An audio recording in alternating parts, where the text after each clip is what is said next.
Season 11 doesn't have a flashy new hero like Venture, but just like all new season starts, there are some high impact changes that rebalance the game, and by the looks of it, definitely for the better. Right now the game is in a pretty good state, with Mauga compositions being favored at the highest level, but he's not so strong that he can't be countered. Things are freshening up even more this season as we get a new push map, Runasapi in Peru. That brings the push map pool up to 4. The game mode should feel less repetitive, although Flashpoint still has to catch up, still having only New Junk City and Suravasa. There's also a major update to the game mode. The bot now moves 10% faster when pushing the barrier, allowing you to capture meters that much faster. Make sure you stop it before checkpoint now that it moves that much faster whenever the barricade is moving up. On top of that, Coliseum is finally getting a much needed upgrade. The glass in the middle of the map is removed, making those first fights infinitely more bearable. It's no longer just a long shooting gallery with easily scoutable flanks, but now there's real cover and quick rotations that you can make to force the fight if it suits you. There's more, like on the first checkpoint, a new coast side area with a mega pack. This is one of the closest mega packs to a high value objective position in the whole game. Keep an eye on it because it can seriously change the flow of the fight. And finally, in Spawn, there's a bit more extra cover to make it easier for defenders to actually come back from a crazy full map completion. But push as a game mode is already so skewed when you get that far past the checkpoint. It shouldn't make as big of a difference as the other two changes. With all that map stuff out of the way, let's get into the hero changes, and there's a good amount, including some really nice minor reworks on top of some pretty daring buffs. If you're looking to rank up on your favorite heroes, check out the link in the description below to get access to a GameLeap membership. There are tons of guides and courses that can level up your game and help you get better, faster. Make sure to check it out and enjoy the video. First up, the counter-charging stun duration has been reduced by 0.3 seconds, from 2 seconds to 1.7. That applies to all counter-charging knockdowns, for Reinhardt's Charge, Doomfist's Punch, Briggs' Bash, and Mauga's Overrun. Even Bob is affected by this change. It's a minor change that should make counter-charging feel less like a murder-suicide. Cool, okay, doesn't matter that much. So now for the real big changes.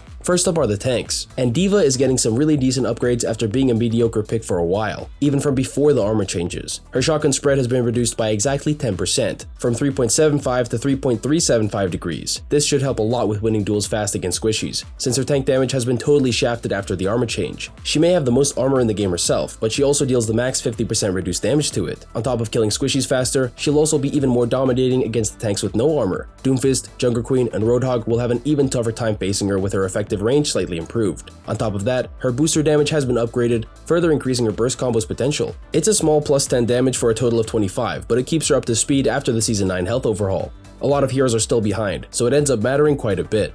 Next up is Junker Queen. After the massively upgraded tank passive gave them all 50% knockback reduction, her knife has gotten even worse at displacing them, but now it's gotten a special tailored buff that lets it pull tanks further, almost double than the 3 meters it was before. It should actually force abilities now and maybe even set up kills in the right situations. It's always been insanely effective when hitting squishies, and now you have the easier option to just spam knives at the enemy tank to keep trolling their positioning. Her ultimate Rampage has also gotten a great buff. The startup time has been reduced by a hefty 0.25 seconds, making it decently hard to react to with stuns. It now only takes 0.5 seconds before blasting off. Added onto the previous shot buffs, she could be pretty scary now that pretty much all parts of her kit has been upgraded since the last time she was in a decent state. She gets shafted by armor too and doesn't have any herself, but her small hitbox can always help even the playing field. Next up is Orisa for our third tank buff, and it's a partial revert on the Javelin Spin cooldown nerf she got to remove her from the meta shortly after the start of Season 10. It's now at a middle ground of 8 seconds, and although Orisa definitely doesn't need to get back to being strong anytime soon, it's a reasonable change. The combined changes of reducing the fortified duration, adding the fortified slowback, and adding 2 whole seconds onto her Javelin Spin was a lot. Now you can definitely get away with playing her to great success, but keep in mind that she's still doing less damage than before thanks to the armor changes. Not as bad as some of the other tanks, but still a decent 40% reduction. For our final tank change, it's a Roadhog nerf. 2 Roadhog nerfs in fact. Firstly, his total health is being reduced by 50. That's bringing him down from 800 to 750 in roll queue. That's already a massive change, making him much easier to poke out and chase down for the kill. The one thing he had going for him defensively was that trying to kill him with full heal charge was pretty much impossible, but it's definitely viable now, especially combined with the second nerf, which reduces his take a breather damage reduction from 50% to 40 again. He had a good run after the tank passive buffs, but it's pretty much all over now. He is still the only tank that can pop off with picks from 20 meters range. It's just gonna be that much harder to keep doing that consistently. At least he'll always be meta on Ilios well. No matter how bad it gets, you can't take that away from him.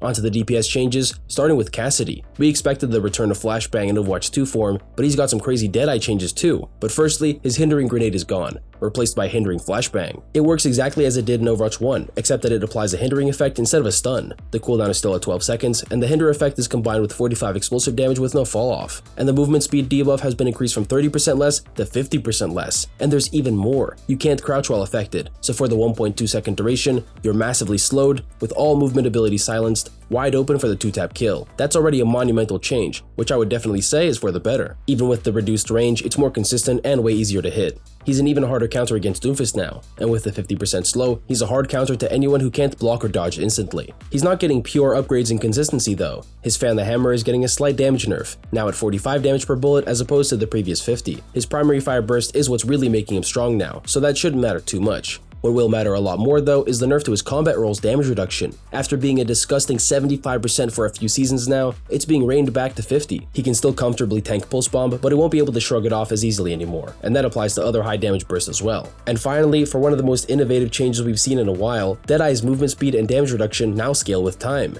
So now he's slow and tanky at the start, with 70% movement speed penalty and 40% damage reduction. That scales down to only a 35% movement speed penalty, and 0 damage reduction at all at the end of it. He's already really good at getting picks at the end of the ultimate. The damage ramp up is literally doubled after a few seconds of charging, but now he can go even crazier and hunt down even more kills, but at least he'll need his team to do it. Losing that consistent 40% damage reduction is actually a pretty big hit to his solo playmaking. That's it for Cassidy's changes this patch, and they add up to a pretty moderate rework, and he's still looking strong. Moving on to Mei, with a minor icicle adjustment to help reward skill shots. Her secondary fire icicle projectile size has been reduced by 0.03 meters, putting the total size at just about 0.195 meters when accounting for the Season 9 buffs. Still a decently big size, but the nerf is in exchange for 10 extra damage for a total of 85. She's not very popular in the high damage burst heavy brawl meta, and although this won't make her instantly viable, it's a good step in the right direction. Any minor damage buff is always great for migrating heroes into the post-Season 9 world we're living in. Although she still can't one-shot headshot Tracer, it's dangerously close, just 5 damage away. Next up is Reaper, who's getting the same treatment as D.Va. Going from 30% to 50% damage reduced against armor has been really tough for the titular tank-busting hero, so he's also getting some help with getting picks against squishies. The shotgun spread has been reduced by 0.5 degrees for a total of just under 8% spread reduction. Decent, but without the sustainability against tanks that it used to have, it's so much easier to force his Wraith fast. To help really move him into the dangerous backline farming flanker style, his Shadow Step has also gotten a buff, a 0.3 second reduction to the cast time, for a total of just 1.2 seconds. He's definitely still far from being a consistent pick, but this helps a lot with hitting backline fast, considering he's otherwise a pretty slow burn hero.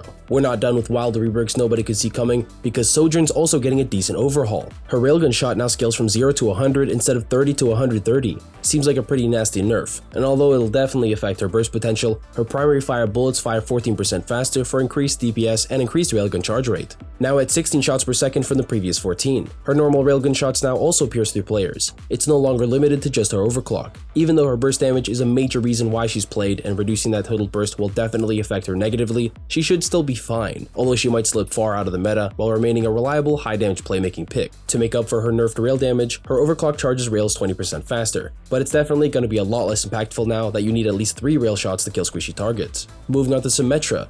Blizzard is letting her run wild once again as she gets her health buffed by 25 HP. She joins Cassidy and Lifeweaver in the 275 HP club again, so she's definitely posing to be a big threat. Her teleporter has also been high health for a while now, so not only can she consistently teleport her whole team places, but she can stick in the brawl for a good while with decent healing. And her primary fire beam damage has also gotten a decent buff. It now charges up 25% faster. She's now the real tank buster, with the health and damage to force them out easily. She's even back to being a reliable counterpick to Matrix tanks, and just an overall high value DPS. Expect some pretty creative Symmetra metas to develop over the season, even if they're going to be hard to coordinate. Finally onto the supports, and as usual, it's not many changes. Iliadi's first up, with a slight outburst damage buff and a hefty healing pylon rebalancing. Firstly, her outburst now deals 25 damage instead of 10. It was pretty cosmetic anyway, so now it's at least doing something instead of just a knockback in a mobility. As for the healing pylon, it now heals 10 more per shot for a total of 40, bringing it up to 50 heals per second. But that's just for allies, because it also now heals Iliadi herself for half that amount, 20 per shot, for 25 self-healing per second.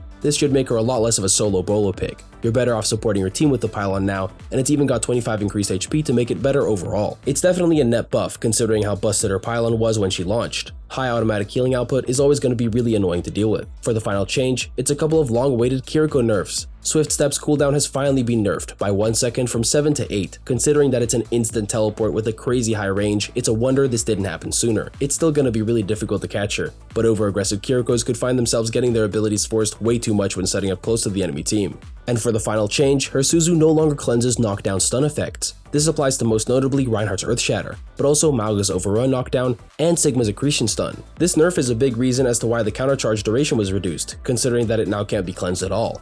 Just the fact that Reinhardt's Shatter is now actually usable makes it a meaningful change. Too many abilities can rival ultimates at this point in the game, so dialing it back just a little goes a long way. That's it for the Season 11 launch changes. Thanks for watching, and I'll see you guys next time.